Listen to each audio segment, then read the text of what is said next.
Се соочуваме со сериозни предизвици кои бараат сериозни инвестиции и за таа цел инвестирањето во одбраната е приоритет кој владата мора да го следи, при што НАТО порача буџетот на одбраната да биде 2% од бруто домашниот производ.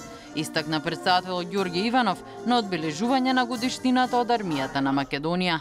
Според Иванов, предизвиците денес произлегуваат од современата технологија, мигрантската криза, како и заканите од радикални поединци и групи, а на Балканот повторно се зборува за корекции на граници и размена на територии, при што се заборава дека тоа создава негативна верижна реакција. Македонскиот војник е скромен, благодарен и се задоволува и со малку. Но токму во тоа е неговата големина и токму со тоа не обврзува да се грижиме уште повеќе, бидејќи грижејќи се за војниците, се грижиме за армијата. А грижејќи се за армијата, се грижиме за Република Македонија.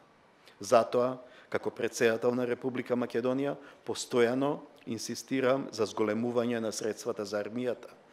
Според Иванов, носителите на политички одлуки мора да инвестираат во едукацијата, современата технологија и подигнување на животниот стандард на припадниците на армијата.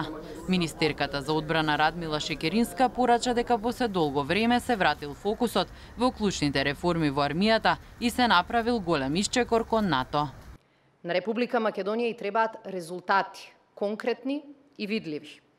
Резултати со кои НАТО знамето ќе биде тука, но со кои и знамето на Република Македонија ќе биде во Брисел, пред НАТО алијансата, заедно со знамињата на другите 29 сојузници, како дел од најмоćната светска воено-политичка алијанса.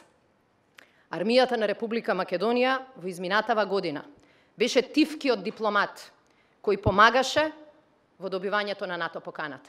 Ново назначениот началник на генералштабот генерал мајор Васко Ѓурчиновски посочи дека му предстои макотрпна и посветена работа согласно стандардите на НАТО.